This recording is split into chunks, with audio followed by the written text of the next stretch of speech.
Maiinit na balita ngayong tanghali. Resolusyon para hilingin na magawaran ng Executive Clemency si Mary Jane Veloso inihain sa Kamara ngayong araw.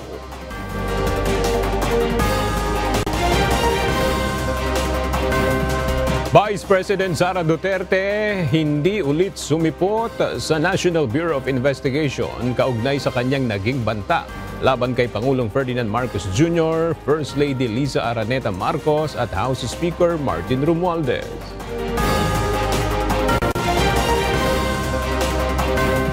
Patuloy na reforma para makalikha ng mas maraming trabaho sa mga Pilipino muling tiniyak ni Pangulong Ferdinand Marcos Jr.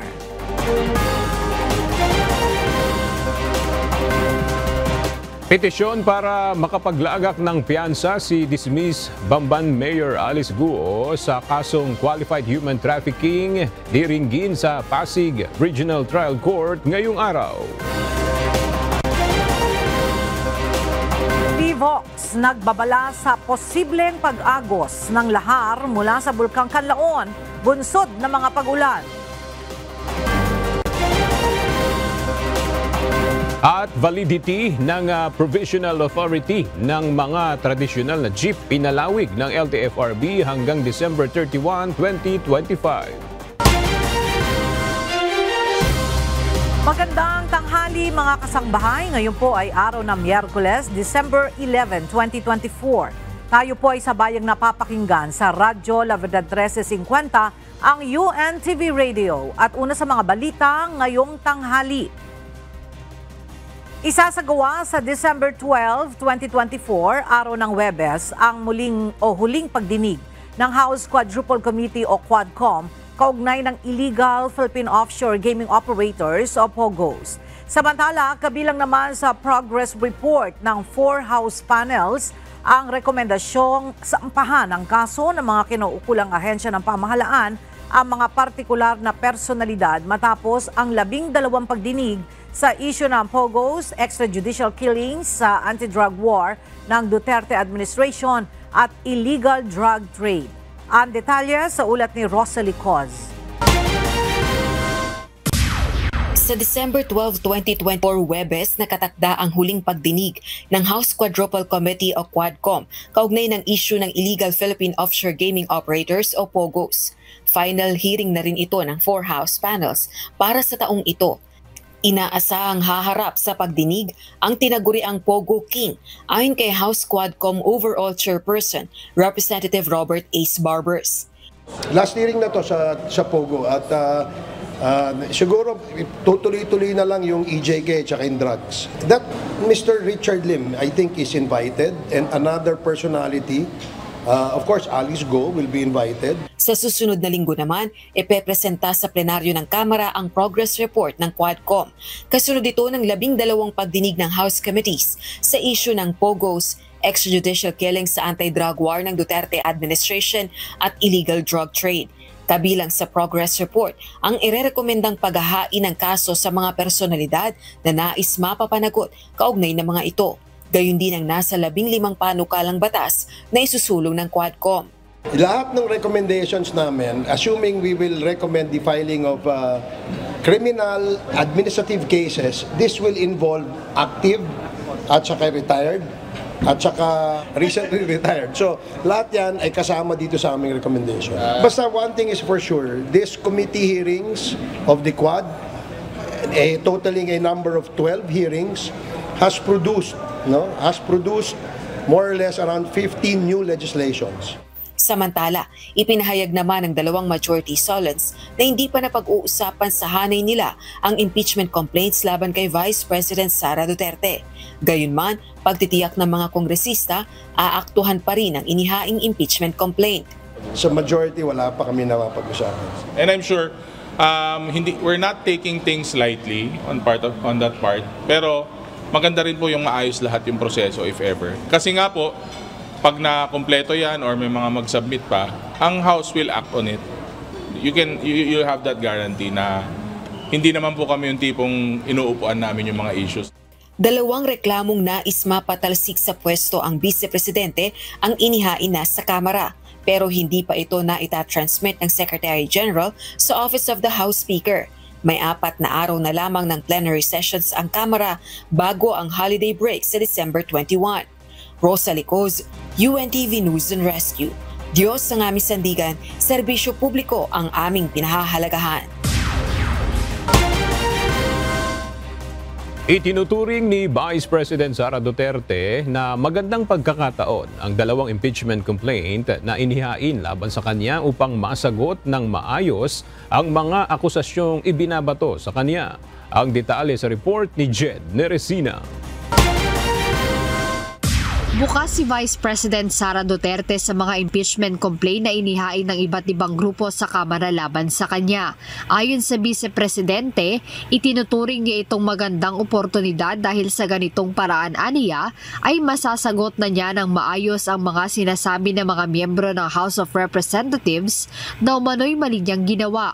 Mas mabuti na yon na merong impeachment cases para kung ano man yung mga akusasyon nila ay maayos na natin masagot. Kasi nakalatag at maayos ang proseso ng batas natin regarding impeachment. So doon, masasagot natin ng maayos kung ano man yung sinasabi ng ating mga members of the House of Representatives na mali na ginawa. Kasama sa grounds ng impeachment complaints ang kinukusyong paggamit ng confidential funds ng kanyang tanggapan at Department of Education, maging ang umano'y pagbabanta ng Vice Presidente kay Pangulong Ferdinand Marcos Jr., First Lady Liza Marcos at House Speaker Martin Romualdez. Mas nakatuon na rin sa kanyang magiging investigasyon at hindi na madadamay pa ang sinumang empleyado ng Office of the Vice President maging sa DepEd noon. Mas mabuti na rin yon na merong impeachment dahil doon sa impeachment ako lang yung hinahabol ng mga members of the House of Representatives. Hindi na nila tiniterrorize yung mga kasamahan ko sa Office of the Vice President. Samantala ngayong araw nakatakda ang inaasahang pagharap ng pangalawang Pangulo sa tanggapan ng National Bureau of Investigation. Ngunit hindi naman direktang sinabi ni VP Duterte na hindi siya dadalaw personal sa investigasyon ng NBI. Sabi ng lawyer ko, hindi naman daw kailangan na magpakita or mag-appear sa patawag ng NBI, sa subpoena ng NBI. Pwede nang mag-position paper, pwede nang magbigay ng letter, pwede nang magbigay ng affidavit. So yung mga options na yon available sa akin. Ngayong araw ay mayroon ding nakaschedule na Thanksgiving activity ang kanyang tanggapan. Pagkatapos nito ay kinakailangan naman niyang makabalik sa Davao City para dumalo sa libing ng kanyang tiyuhin. Jed Neresina, UNTV News and Rescue. Diyos ang aming sandigan, serbisyo publiko ang aming pinahahalagahan. Hindi ulit nakarating sa tanggapan ng National Bureau of Investigation si Vice President Sara Duterte ngayong araw. At tanging legal counsel lamang nito ang sumipot sa naturang tanggapan. At para sa detalye, makibalita tayo kay Benedict Samson live. Benedict, ano ang reaksyon ng NBI sa hindi pagsipot ni VP Sara sa kanilang tanggapan? Magandang umaga, Ella. Bagamat nalulungkot nga, ay tapat naman na para kay National Bureau of Investigation Director Jaime Santiago yung nga pagdating ng legal counsel ni Vice President Sara Duterte sa kanilang tanggapan ngayong araw. Ayon sa NBI, nais sana nilang mabigyan mula sa Vice Presidente ang sinabi nitong threat sa kanya at maging ang mga binitiwan nitong banta laban kina Pangulong Ferdinand Marcos Jr., First Lady Liza Marcos at House Speaker Martin Romualdez. Ayon pa kay Director Santiago, hindi katanggap-tanggap na dahilan ang hindi nito pagsipot kung ang dahilan lamang ay ang year-end party ng Office of the Vice President. Tiniyak din ng kagawaran na kokolektahin nila ang lahat ng mga ebidensya at magiging pata sila sa gagawing pag-iimbestiga. Nanindigan rin ng NBI na dapat harapin ng Vice Presidente ang kaso na kinakaharap nito. Samantala, Ella, kung sakali naman nga na darating ang Vice Presidente bago matapos ang Desyembre, ay welcome naman ito sa National Bureau of Investigation. At yan muna ang ating update mula rito sa Pasay City. Balik sa iyo dyan, Ella. Maraming salamat, Benedict Samson. Sinumpahan ng ethics complaint ng isang Indigenous People o IP group, si ACT Teachers Party List Representative Franz Castro nitong Martes dahil ito'y convicted na sa kasong child abuse. Ayon sa abogado ng grupo na si Attorney Israelito Torion, iginigiit ng grupo ang umano'y paglabag ni Castro sa Republic Act 6713 o ang Code of Conduct and Ethical Standards for Public Officials. Nang nalagay sa panganib ang kaligtasan ng mga minor de edad sa isinagawang solidarity mission ng grupo ni Castro sa Talaingod, Davao del Norte noong 2018. Tugon naman ni Castro, walang basihan ang reklamo at isa lamang harassment laban sa kanya. Dagdag ng mambabatas, mayroong mga tao sa likod ng reklamo na nais lamang pagtakpan ang kanilang ginagawang investigasyon at nais lamang siyang paghigantihan. Idineklarang blacklisted ng Bureau of Plant Industry o BPI ang 10 kumpanya matapos itong masangkot sa mga iligal na kalakalan ng mga agri-products.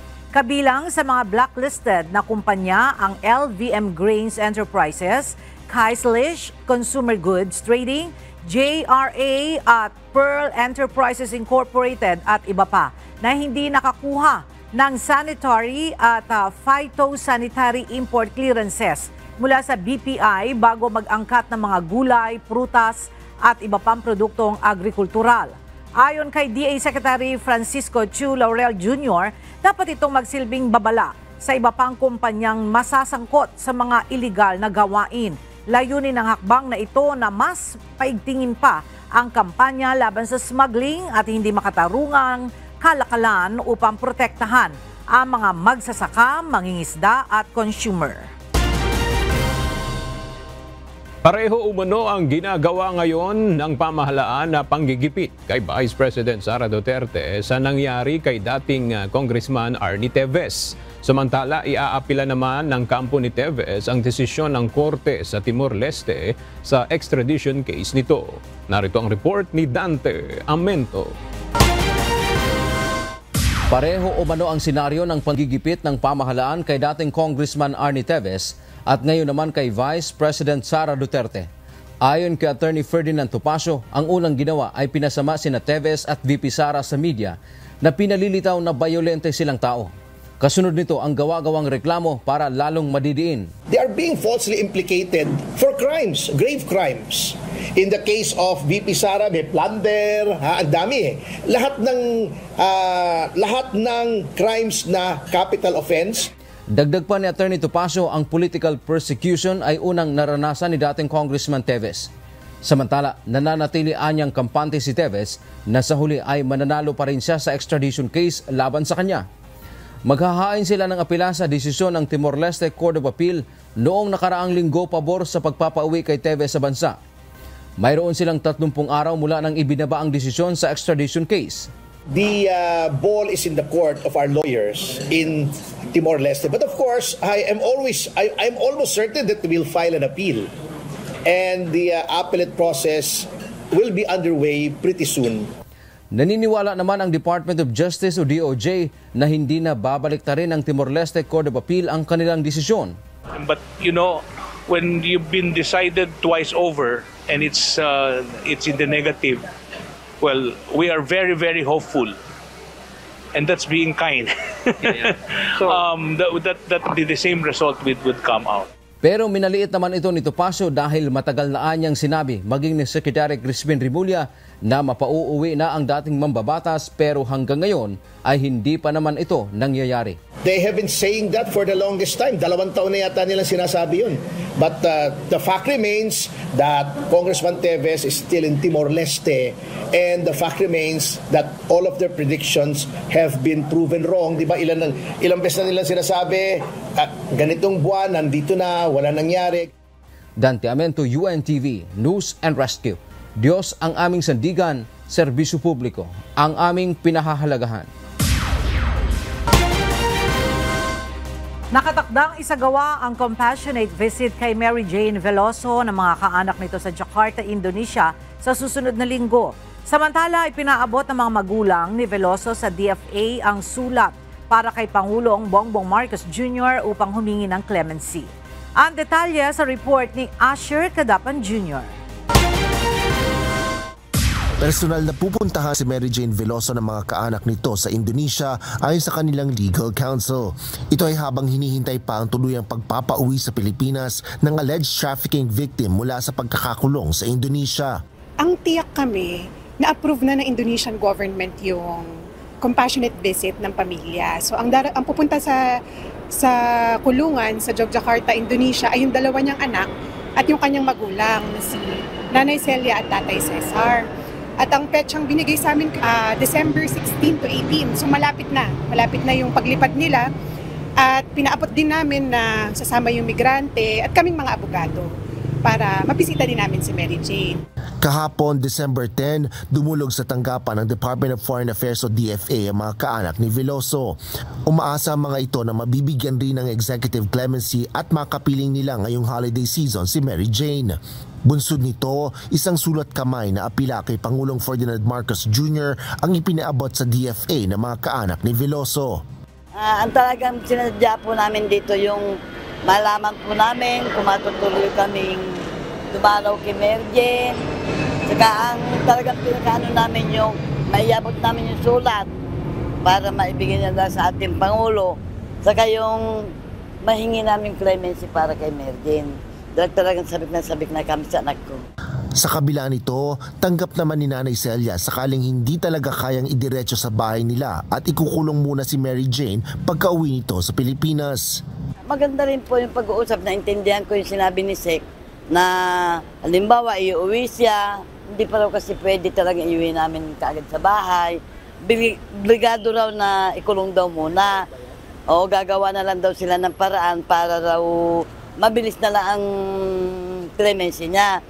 Tanging hiling na lang ng pamilya ni Veloso ay huwag itong ikulong sa Correctional Institution for Women sa Mandaluyong City dahil sa banta sa kanyang buhay.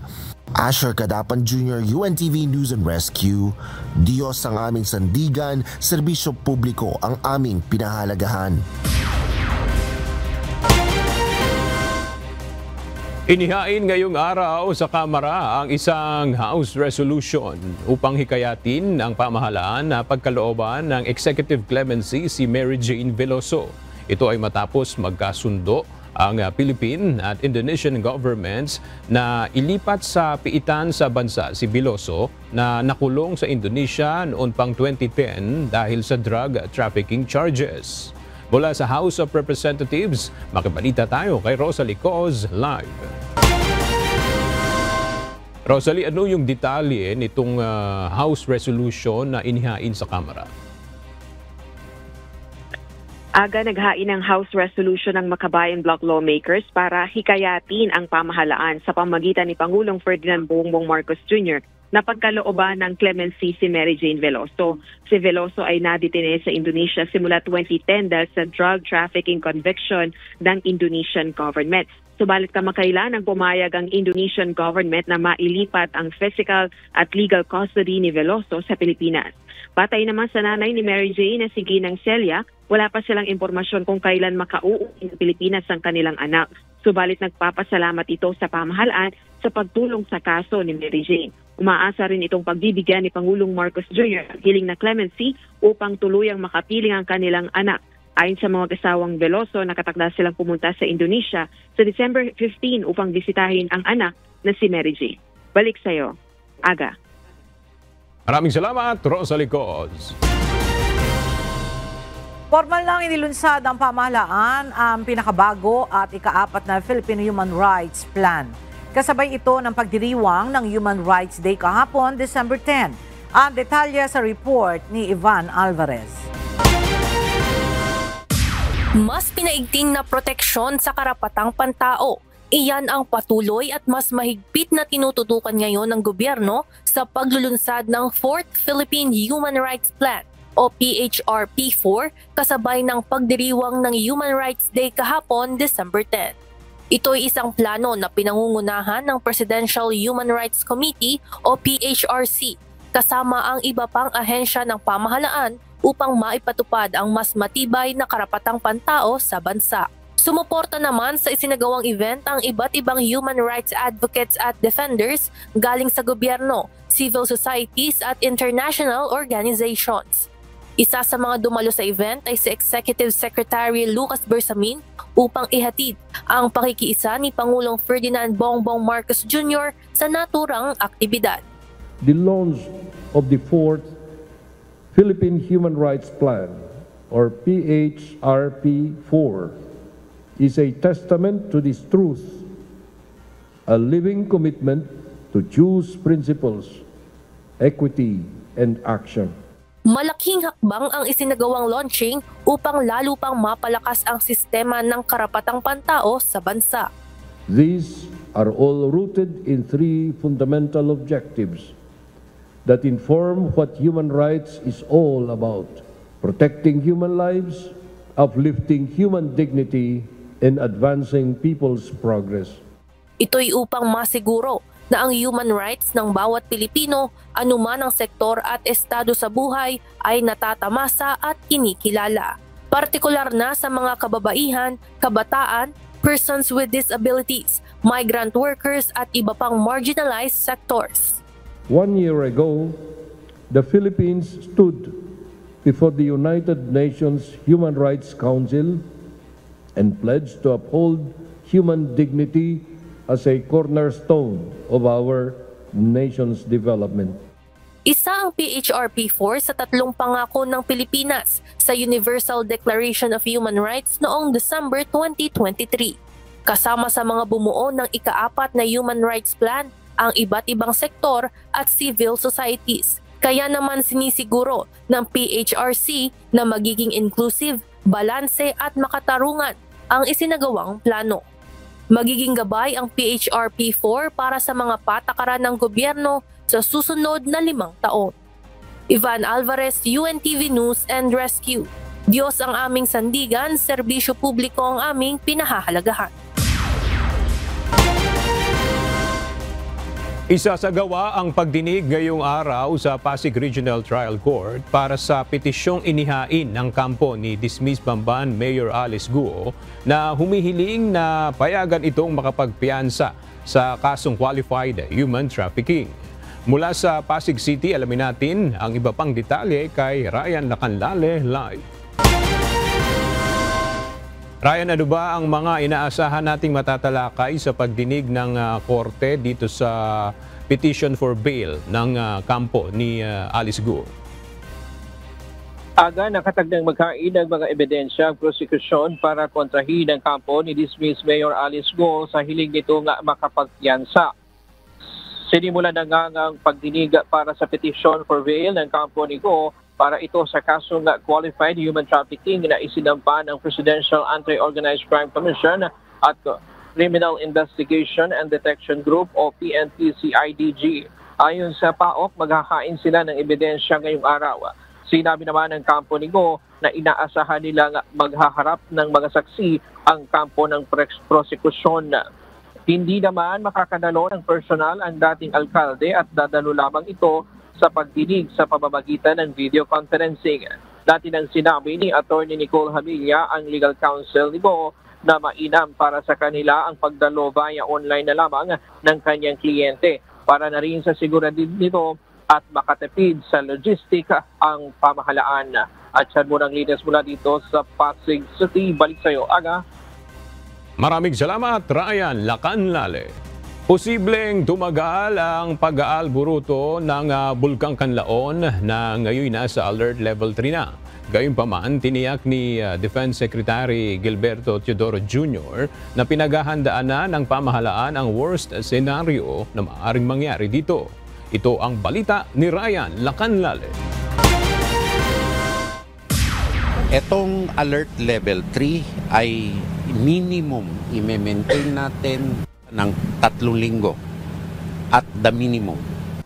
Nakataas na sa alert level 3 ang Bulkang Kanlaon kahapon. Ayon kay Defense Secretary Gilberto Teodoro Jr., hindi bababa sa loob ng 3 linggo iiral ang pagtataas ng alerto. Ngunit maaari pang magbago depende sa magiging aktibidad ng bulkan sa mga susunod na araw. At yan ang pinaghahandaan namin, either better or worse, no? Pag worse, i-increasein ito ng 10 kilometers. Kung lalong pag mag-4, no? Ayon kay Secretary Teodoro, nagsasagawa na sila ng forced evacuation sa bayan ng La Castillana at Canlaon na siyang pinakaapektado ng pagputok ng bulkan. The most affected towns and the critical towns are the towns of La Castillana in Negros Occidental and Canlaon City in Negros Oriental. We are expecting a total of 54,000 people who we are busy kami ngayon sa provide ng adequate provisions na pag-evacuatean nila, no? Bumuuna ng task force ang National Defense na siyang tututok sa pagtugon sa mga pangangailangan ng mga residente. Isa sa mga problemang kinakaharap ng pamahalaan ay maraming mga residente ang nagdadalawang isip na lumikas dahil hindi sila sanay sa mga ganitong insidente at ayaw iwanan ang kanilang ari-arian. Kaya umaapila ang pamahalaan na lumikas na ang mga residente.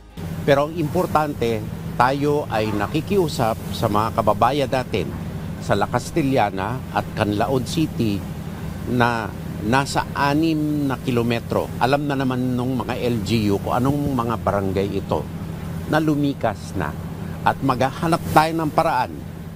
Magpapadala na rin ng 1,000 tent, tubig, portalets at iba pa na maaaring magamit sa mga evacuation center.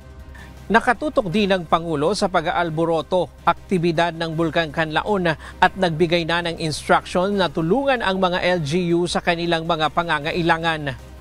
Ayon kay Pangulong Ferdinand Marcos Jr., nagsimula na ang pagpapadala ng food packs sa lugar.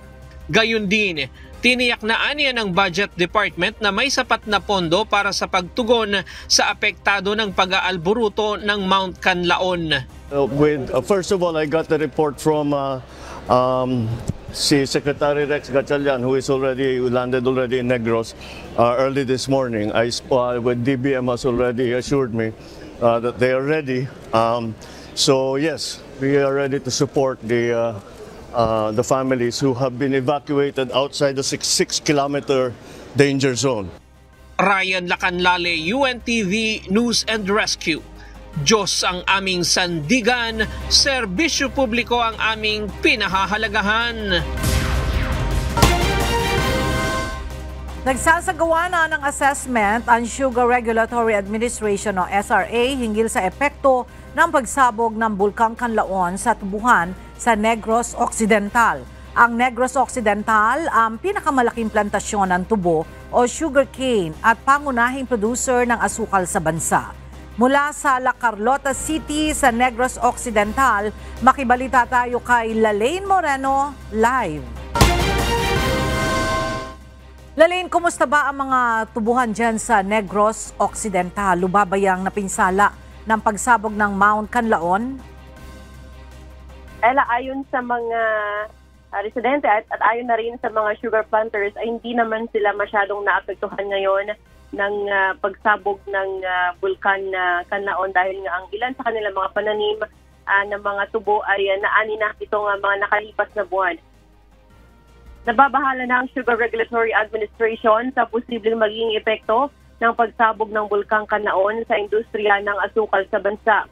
Ang Negros Occidental ang tinaguri ang sugar capital of the Philippines kung saan nandito ang may pinakamalawak na plantasyon ng tubo, particular na sa La Carlota City. Ayon kay SRA Administration Pablo Azcona o SRA Administrator Pablo Azcona, posibleng masisira ang mga dahon ng tubo kapag tumagal ang abo ng bulkan dahil sa acid content nito. Kung magkagayon, asang bababa ang produksyon ng asukal. Batay sa report ng PHIVOLCS, naabot ng volcanic ash ang mga pananim sa La Carlota. At ang tanging nilang inaasahan ay ang pagkakaroon ng malakas na ulan para matanggal ang mga abo sa mga taniman. Noong nakaraang Hunyo, binalot na rin ng abo ang mga tubuhan sa lalawigan. Kaya halos hindi pa nagkakalayo ay muli na namang nabalot ng abo ang mga pananim. Ayon sa SRA, kung magpapatuloy ang pagbuga ng abo ng bulkan, ay tiyak na bababa ang produksyon ng tubo at asukal sa bansa. Naman ating balita mula rito sa La Carlota City. Balik sa iyo, Ella. Maraming salamat, Lalaine Moreno. Nagbabala ang Philippine Institute of Volcanology and Seismology o PHIVOLCS ng posibleng lahar bunsod ng mga pag-ulan sa mga lugar malapit sa Bulkang Kanlaon. Sa isang advisory na inilabas nitong Martes ng gabi, sinabi ng PHIVOLCS na ang malakas na ulan na bumabagsak sa timog na bahagi ng bulkan ay maaaring magdulot ng lahar sa mga ilog na dumadaan sa mga barangay na naapektuhan ng pagsabog noong Lunes. Pinapayuhan ang mga lokal na pamahalaan na mag-monitor sa mga barangay na ito at sa mga downstream barangay sakaling magkaroon ng lahar at maapektuhan ang mga komunidad na ito. Ayon din sa PHIVOLCS, nananatiling nasa Alert Level 3 ang Bulkang Kanlaon. Ipinag-utos na ng Department of the Interior and Local Government ang agarang paglilikas sa mga residenteng malapit sa Bulkang Kanlaon. Bunsod ito ng patuloy na pag-aalboruto ng bulkan para maiwasan ang anumang posibleng aksidente. Ang detalye hatid ni Leia Ilagan, live. Yes, Leia, go ahead.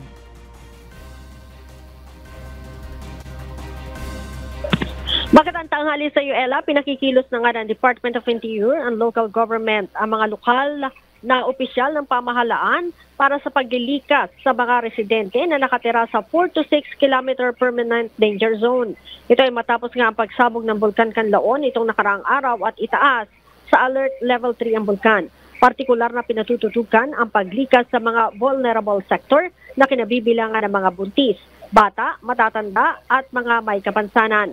Kasabay nito ay pinag-utos din ni DILG Secretary John Vic Remulla na agad mamahagi ng food at non-food items maging ang mga personal protective equipment. Ipinahahanda din ni Secretary Remulla ang critical teams na kinabibilangan naman ng search and rescue, evacuation, and medical services para sa agarang deployment sa mga high-risk area. Binibigyan na rin ng DILG ng kapangyarihan ang mga local chief executives na magdeklara ng state of calamity, suspension of classes, trabaho at iba pa kung kinakailangan. Ella? Maraming salamat, Leia Ilagan. Ipinagpapatuloy ng Department of Social Welfare and Development Field Office 7 kasama ang City Action Team ang kanilang mga hakbang sa pagtugon sa kalamidad para sa mga apektado ng pagsabog ng Mount Kanlaon. Namahagi ang ahensya ng mainit na pagkain sa mga internally displaced persons sa evacuation center sa Macario Espanola Memorial School.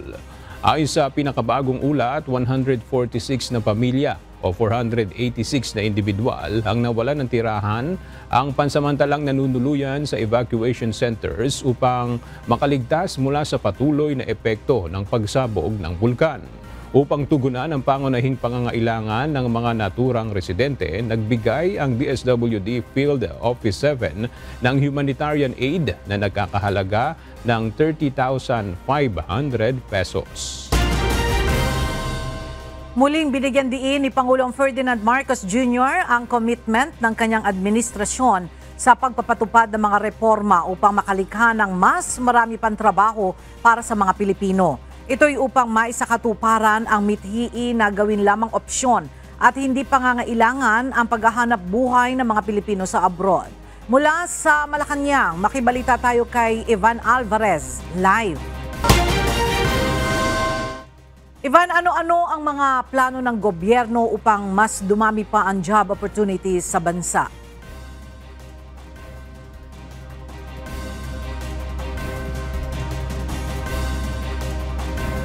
Magandang tanghali sa iyo, Ella. Tiniyak ni Pangulong Ferdinand Marcos Jr. na tuloy-tuloy ang ginagawa nilang reforma sa sektor ng mga manggagawa kasama na rin ang iba't ibang economic development efforts upang makapagbigay ng mas maraming oportunidad para sa mga Pilipino.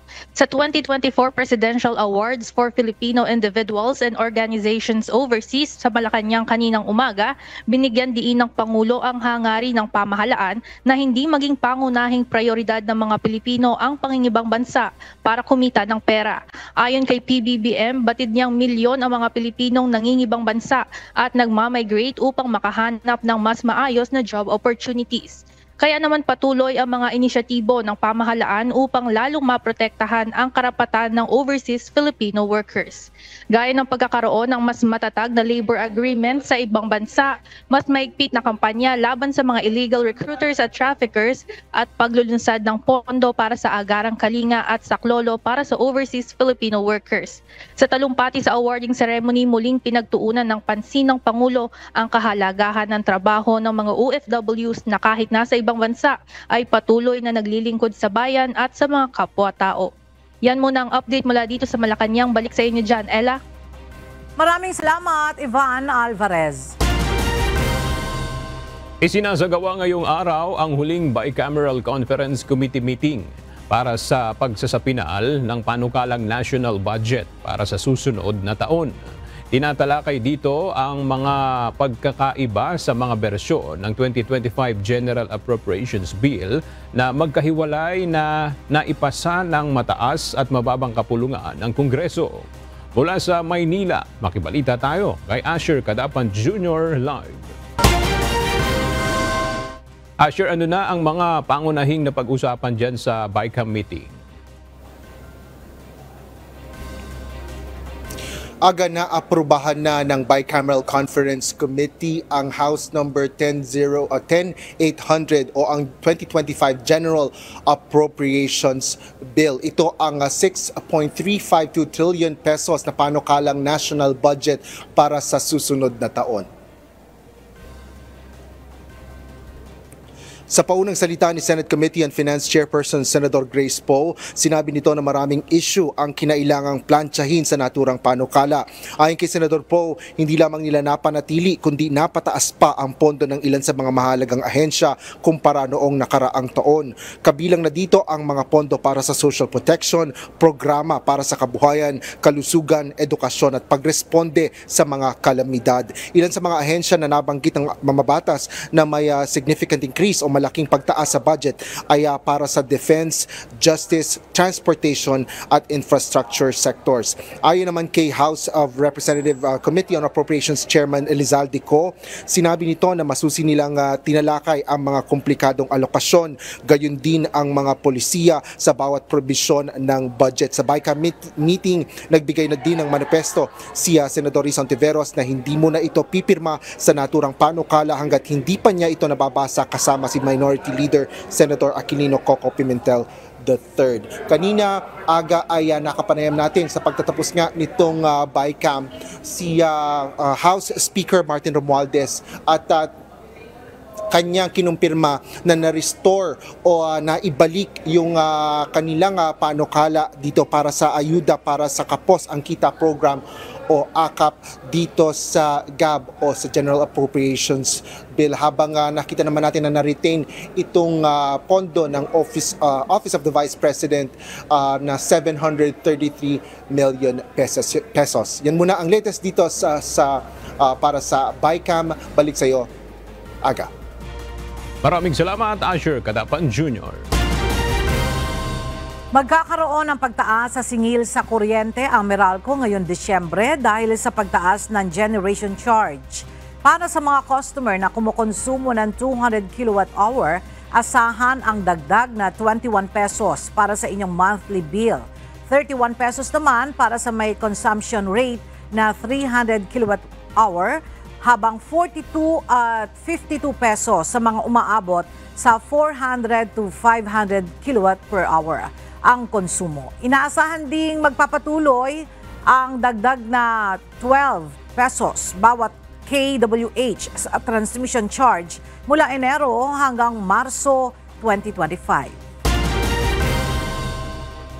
Naglabas na ng memorandum ang Land Transportation, Franchising and Regulatory Board o LTFRB para i-extend ang provisional authority ng mga tradisyonal na jeep hanggang December 31, 2025. Para sa iba pang mga transport group, nangangahulugan naman ito na palpak ang implementasyon ng modernization program ng gobyerno. Mula sa Maynila, alamin natin ang detalye kay JP Nunez live. JP, ano yung laman ng memorandum na inilabas ng LTFRB? Aga, batay doon sa memorandum circular na inilabas ng Land Transportation Franchising and Regulatory Board o LTFRB, yung mga traditional na jeep na merong individual na operator at nakapasok sa consolidation ay may extend ang kanilang provisional authority hanggang sa katapusan ng 2025. At naglabas nga ng memorandum ang LTFRB para i-extend ang provisional authority ng mga traditional na jeep hanggang December 31, 2025. Ito yung MC 2024-0043 na naka-upload na ngayon sa kanilang official website. Sakop nito yung mga jeep na nagpasa ng intent of consolidation hanggang noong huling deadline nitong November 29, 2024. Kasama sa paliwanag ng LTFRB sa memorandum na kailangang i-extend ang PA dahil sa dami ng mga papeles na kailangang i-review ng ahensya mula sa kanilang central office at regional offices. Itong memorandum na ito ay kaugnay ng implementasyon ng gobyerno sa Public Transport Modernization Program o PTMP. Merong effectivity date ito noong December 9, araw ng Lunes. Pirmado ito ni LTFRB Chairman Chofilo Guadis III, Board Member Engineer Isagani Victorio, Board Member Attorney Joshua Viray, at Executive Director Attorney Robert Peig. Ayon naman sa Transport Group na Manibela, nangangahulugan ito na palpak ang ginawang consolidation dahil kulang umano ang masasakyan ng mga commuter. Binigyang diin ng grupo na taon-taon na lang ay ine-extend ang PA, gayong ang ipinananawagan nila ay yung 5 taong bisa ng prangkisa ng mga tradisyonal na jeep. Ayon naman sa Transport Group na Piston, hindi lang nila maamin ng LTFRB na palpak talaga ang programa, kaya naglalabas nila ng mga solusyon na pangtapal lang. Para sa konteksto aga ng ating mga kasangbahay, yung provisional authority ay inisyu ng LTFRB doon sa mga traditional na jeep kapalit ng pagbibigay ng prangkisa upang patuloy silang makapamasada. Ito yung sistema na nakapaloob doon sa implementasyon ng modernization program. Yan muna ang ating latest live. Balik sa iyo, Aga. Maraming salamat, JP Nunez. Meron ng patong-patong na mga violation ang truck driver na sangkot sa multiple vehicle collision sa Katipunan Avenue noong nakaraang linggo batay sa naging investigasyon ng Land Transportation Office o LTO. Ito ang natuklasan kanina sa unang pagdinig sa insidente. Isa pang hearing ang itinakda sa Biyernes dahil limitado ang mga impormasyong ibinigay ng mga kinatawan ng kumpanya ng truck.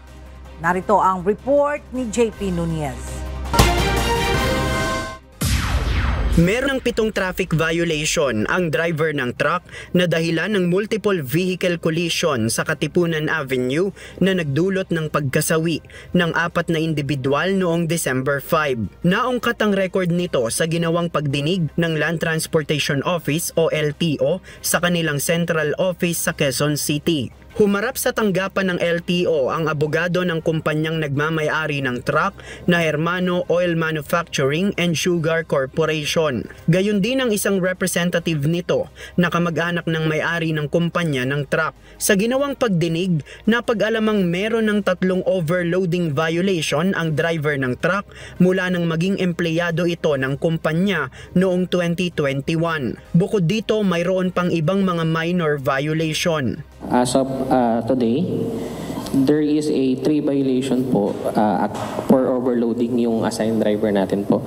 And bukod po doon, meron din pong mga minor violation which is failure to wear prescribed seatbelt and operating with defective. Ngunit hindi ito makumpirma ng mga dumalong kinatawan ng kumpanya dahil limitado lang ang kaya nilang ibigay na impormasyon. Are you familiar na 3 beses na siya nahuling overloading? No, Your Honor. Sa record ng LTO, ang unang violation ng overloading ay noong December 16, 2021. At hindi pa man nakakaisang buwan ay nasundan agad ito noong January 15, 2022. Habang ang pinakahuli ay noong December 11, 2023. Isa sa iniimbestigahan ng LTO ang anggulo ng overloading dahil iginiit ng driver ng truck na si Richard Mangupag na nawalan siya ng preno. Ayon sa LTO, pwedeng dahil sa bigat ng karga ng truck ay hindi nito nakayanan ang bilis lalo't pababa ang flyover sa Katipunan kung saan nangyari ang aksidente.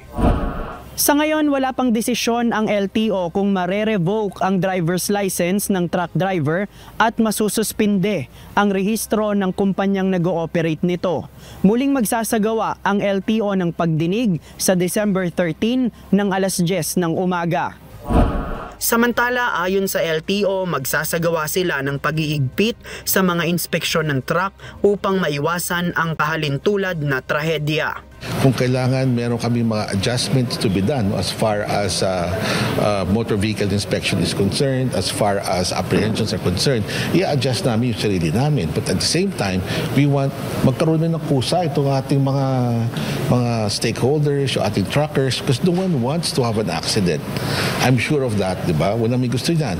Pero kailangan matuto tayo dito, kundi sayang naman yung mga nabuwis na buhay at saka nasugatan na tao. JP Nunez, UNTV, News and Rescue. Diyos ang aming sandigan, serbisyo publiko ang aming pinahahalagahan.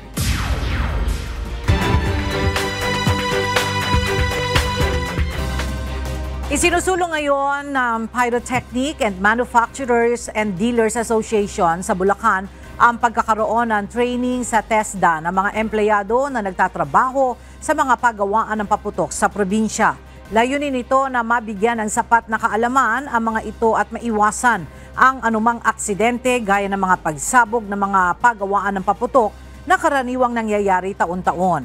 Mula sa Malolos, Bulacan, may report si Nestor Torres live. Nestor, may target na ba kung kailan masisimulan ang training na ito at ano-ano ba ang mga ituturo dito? Ella, magandang tanghali. Wala pang definidong petsa pero sa susunod na taon pinaplano itong simulan. Itong nasabing training sa mga empleyado ng paputok. At malaking bagay ito dahil matuturuan sila ng safety procedure at kung saan nga ay gaano karami lang yung sukat na kanilang pwedeng gawin at kung gaano kalayo ito sa mga residential area sakaling mayroong mga pagawaan ng paputok.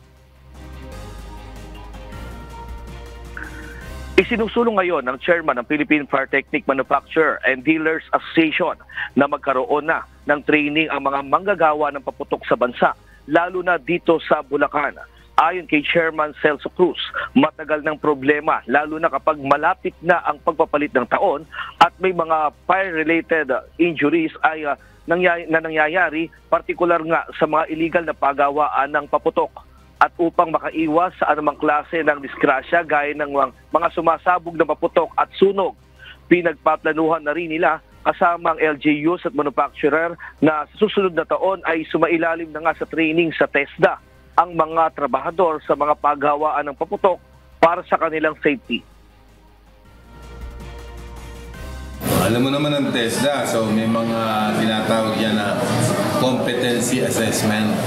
So with that, yung mga underpinning knowledge na kailangan lang matutunan as a pyrotechnician, ituturo sa kanila. So yan ang pinakamagandang importante na maintindihan at na maging safe ang paggawa ng paputok natin dito, lalo-lalo na sa Bulacan.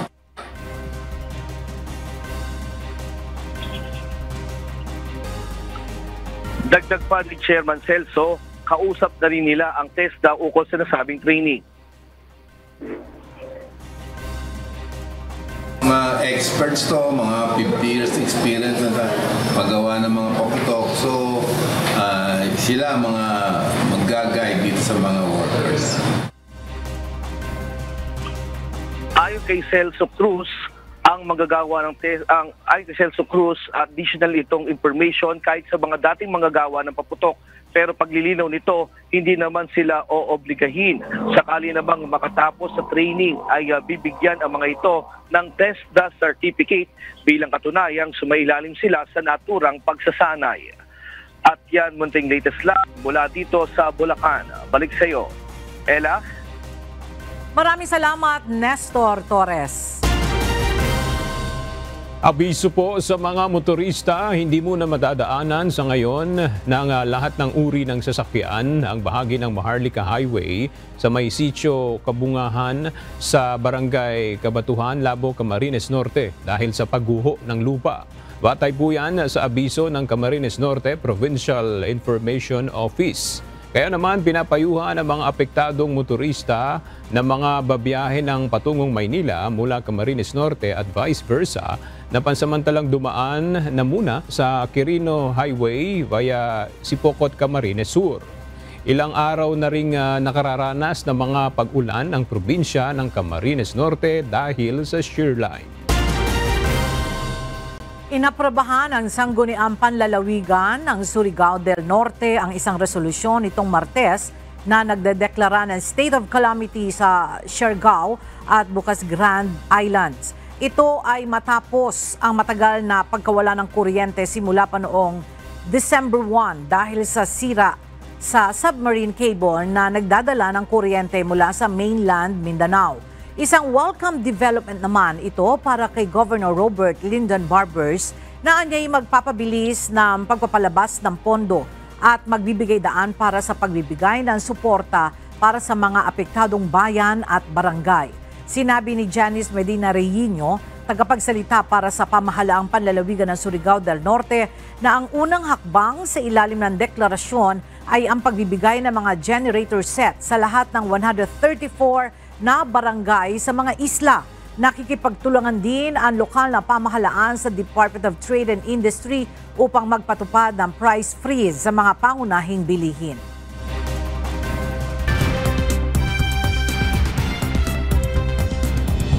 Nagpatupad ang US Department of State ng 2 bagong patakaran sa visa. Layunin nitong parusahan ang mga sangkot sa hindi makatarungan, mapang-abuso at maling pagkakadetain ng mga tao sa iba't ibang bansa, pati na rin ang mga miyembro ng kanilang pamilya. Pinaigting ni US Secretary of State Antony Blinken ang panawagan laban sa maling detensyon. Giit niya, hindi dapat gamitin ang tao bilang kasangkapan sa negosasyon o isailalim sa hindi makatarungang pagtrato na lumalabag sa kanilang karapatang pantao at dignidad. Ipinahayag ng Estados Unidos ang suporta sa mga biktima ng maling detensyon. Sa ilalim ng Administrasyong Biden, mahigit 50 Amerikanong biktima ng ganitong uri ng detensyon ang napalaya mula 2021. Nangako ang US na patuloy nakikilos kasama ang international community upang tugunan ang isyung ito. Nagbabala si US Secretary of State Antony Blinken laban sa muling pagbangon ng Islamic State sa Syria. Iginiit niyang hindi papayagan ng Estados Unidos ang pagtatangkang palakasin muli ng ISIS ang kanilang kapangyarihan sa rehiyon. Sa isang pahayag noong Lunes, iginiit ni Blinken na may layunin ang ISIS na gamitin ang kasalukuyang panahon upang magtatag ng mga ligtas na lugar sa Syria. Ayon sa US Central Command, patuloy nilang pinapalakas ang mga airstrike laban sa ISIS upang pigilan ang grupo sa pagsasamantala sa kaguluhan.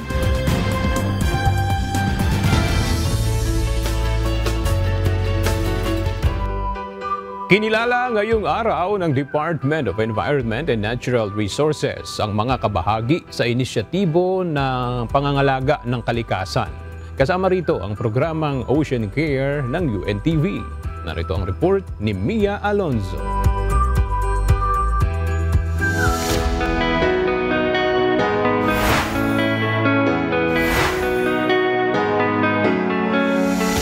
It's also encouraging to see the global effort. Kasi minsan napo-focus tayo masyado sa ginagawa natin without seeing the big picture, ika nga. No? So It's also good, nakita natin yung developments po about the global efforts, global initiatives, and it's very encouraging. So having gathered together kahit for a short time, we really appreciate po your presence.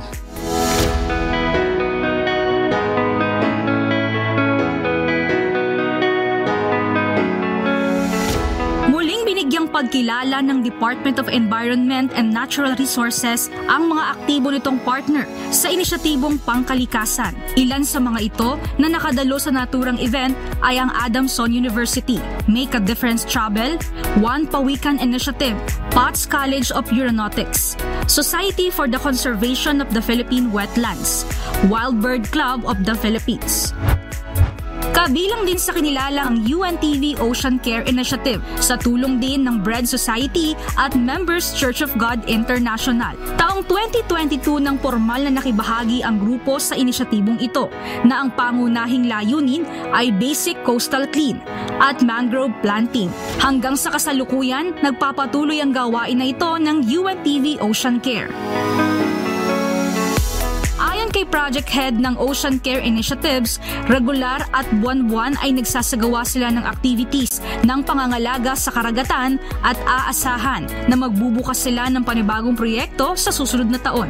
Yes, next year, kung lolobin ng Panginoon po, ay ipagpapatuloy po natin yung ating mga marine environmental activity, and also we're planning po yung ating tree planting activities naman po para sa ating mga terrestrial forests.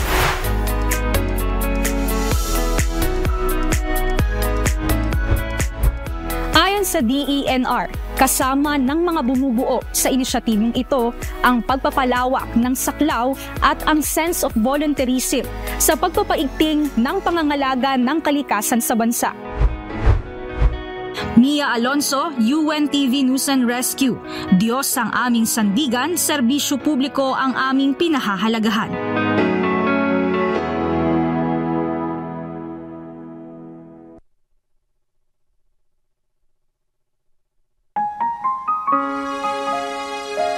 At sa ating pong iiwang mga salita ng Diyos, ating sandigan mula sa aklat ng Efeso, Kapitulo 5, versikulo 15 na nagsasabi, "Mag-ingat nga kayong lubos kung paano kayo lumalakad, huwag gaya ng mga mangmang, kundi gaya ng marurunong."